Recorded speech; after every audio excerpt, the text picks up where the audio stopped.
Welcome to the Team Talk Podcast. I'm your host, Fernando, and this is my co-host, Austin. Today, we will be covering Fugitive Dogs, a little bit of March Madness, and we're also going to go with the NFL free agency and USA soccer. So let's get started real quick. Tell me about this dog you were trying to tell me before we started this podcast. Okay, so I'm kind of curious. I withheld the information from Fernando this whole time. Scrim the Dog is a local legend in New Orleans, Louisiana recently. The past 11 months, he's been quite the celebrity, the only celebrity that runs away from the limelight. This dog was adopted by, the crazy animal rescue type of ladies. Yeah. So this was essentially what happened. Scrim, the beginning of his fame, he got adopted by a lady with a social media following. He just enjoyed the streets a little more than this cozy home. So he keeps escaping in New Orleans, and people are posting crazy TikToks. He's going like 13 miles a day. His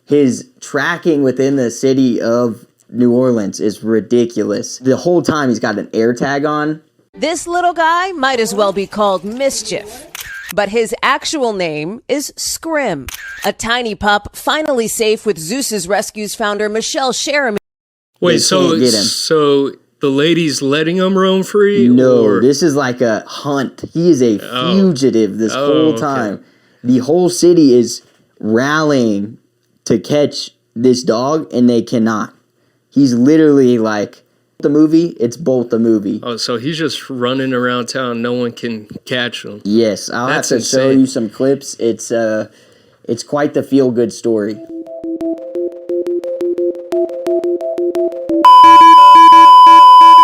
Speaking of Louisiana, just a couple miles down the road at Lake Charles, McNeese State pulled up a number 12 over number 5 upset over Clemson University. Dude, don't even get me started on that, bro. That game was, I just can't believe they pulled that upset. Clemson was projected to be at least, the final 8, but I don't know. That whole game itself was insane. Did you hear about the manager that's taking the internet by storm? I think his name is Amir Khan. Amir Khan. Aura. Amir Khan is the name of their manager.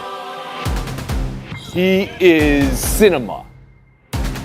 What you see is what you get. Dude, that guy has got some game. I don't know what it is, bro, but he is taking the internet by storm. You think he had something to do with their first round win? I definitely think he gave them that hype that they needed, that motivation. A little bit of juice? Yeah, as he was like coming in there with the, what is it, jukebox? I don't even know what song they were singing to, but it's just fascinating. And now he's like, what is it, that NIL deal that they gave him? Buffalo Wild Wings, all type of different brands reaching out to him. So speaking of March, how do you feel about University of North Carolina stealing a spot in the first 4 in March Madness? They only went 1-9 in quad 1 games, which essentially means they didn't win any big games. Yeah. West Virginia got snubbed out of a spot in the first 4 for the Big 12. Personally, I'm not a West Virginia guy, so seeing them get snubbed out of it, I'm perfectly okay with that. That whole thing was insane to me.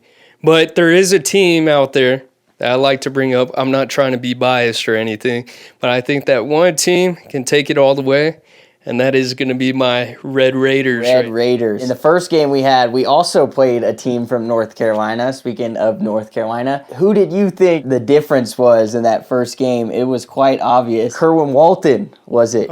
Dog. Absolute animal. His three-pointers, shots, oh my God. He had a total of 8 threes in the game. Yeah. He set a Red Raider record, you said? Yes, we set a record. I think it was the most attempts in the game. Most team attempted threes. Threes in the game. And Wow. he landed pretty much all his. Wow. So 8 is not the record for the most made in a game? 8 is not the record. Okay. But we do hold the record for the most attempts. Is that a good thing? I don't know, but Walton made 8 of those, so I think he had a hell of a game. But they did shut him up in game 2. He had 0 points. 0. They were not giving him the ball. But Williams and JT Toppin came in, and, they found a way to win without Walton. Of course, Chance McMillan's out with injury. So I think the team is very tough.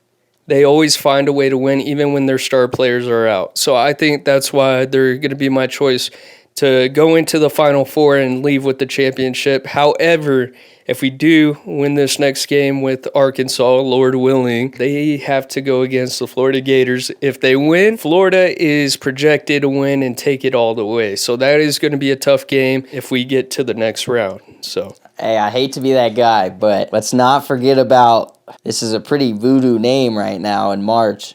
Cooper Flagg is still in this tournament. Cooper Flagg, That's absolute animal. One thing that I think we have to take into account, this kid he's already a pro, and he's very unselfish. It seems like he's ready to make a play to win. He doesn't care about, like the rest of these kids might be trying to put stat lines up, but for this guy, he's a team He's player. already a number one pick before the season started. So it's like, it doesn't matter what stat line he puts up. Let's go win games. Yeah, So I think that's my pick I hate to go against my Red Raiders. I have a lot of hope. Yeah. Arkansas has our number, and we're about to go through the gauntlet if we win that game versus Exactly. Florida. So I'm going to play it safe here and stick with my bracket that I made, and I'm going to say Duke. That kid's a I respect pro. that. That kid's I a pro. respect that. I'm glad Danny Hurley did not get a third one at UConn as well. A three-peat would have been a little egregious in college basketball. It will happen in the NIL timeframe due to the ability to bribe or pay these kids. You'll be able to build somewhat of a dynasty, but not that soon. Yeah. Not that soon.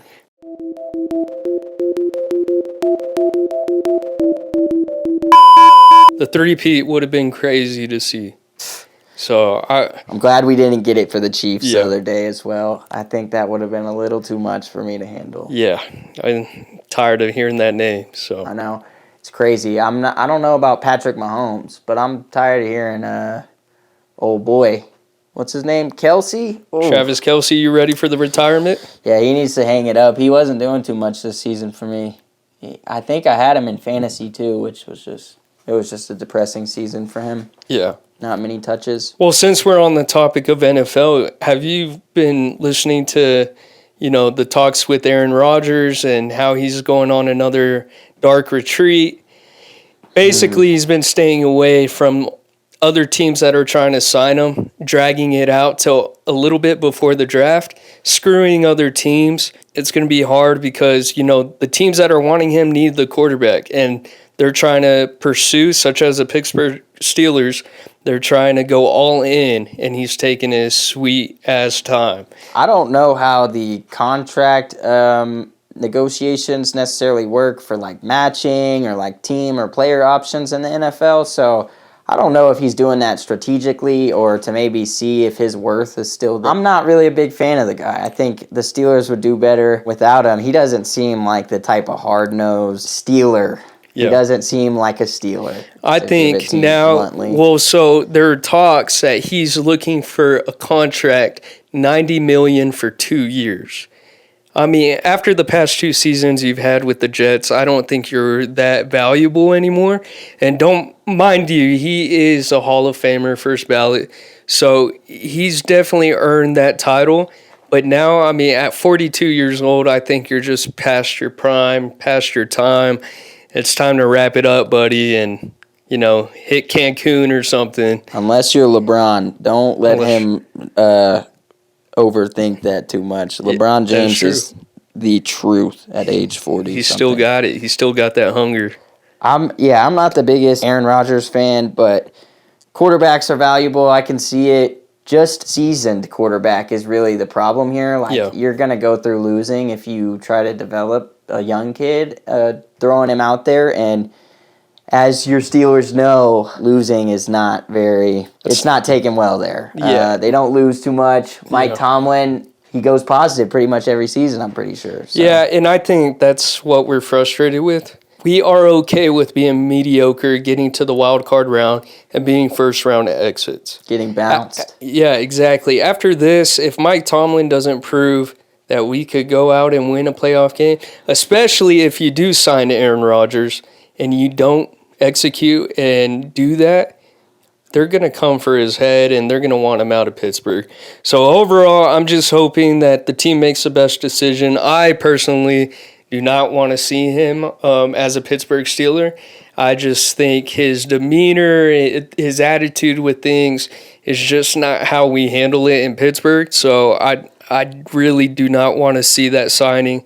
And I kind of hope we pick in the draft Jackson Dart. I mean, we let Justin Fields go. That hurt to see. He's young still. He's ready to play, ready to go. We got a glimpse of that in the beginning of this season. Why would you get rid of him?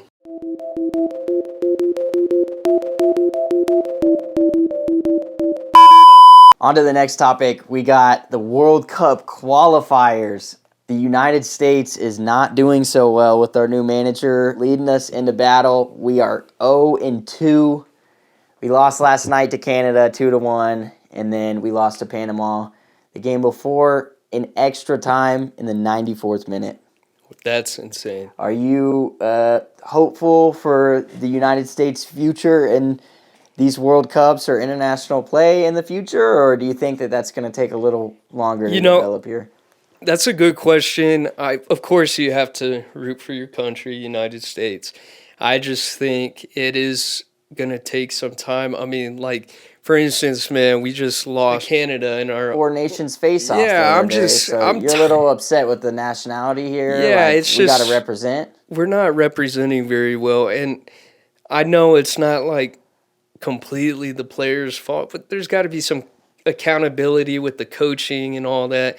There's got to be change, and I just think the U.S. needs to be put back on the map, especially with everything going on right now. Sports is what brings everybody together, and I don't think we're doing a very good job of showing that and showcasing that to the world compared to the leagues here nationally. To add to you talking about change, the big problem here that stands in between United States and soccer is our pay to play in the States. Yeah. It seems like soccer is a little inflated in terms of how much it costs to play the sport at a high level when you're kind of growing up, when you're young. Overseas, the academies, all these places they go, these clubs, it's all free. They don't pay for that. Yeah, there has to be some sort of investment from either clubs or maybe better evaluation. Our best athletes aren't put in soccer all the time too. Yeah. So I don't know how that's going to go. Well, I believe that is all we have today. I really appreciate you guys joining in for the very first time for our first episode of Team Talk. We hope to see you guys back. Make sure you don't forget to like, subscribe, and comment if you have any topics you guys want us to discuss.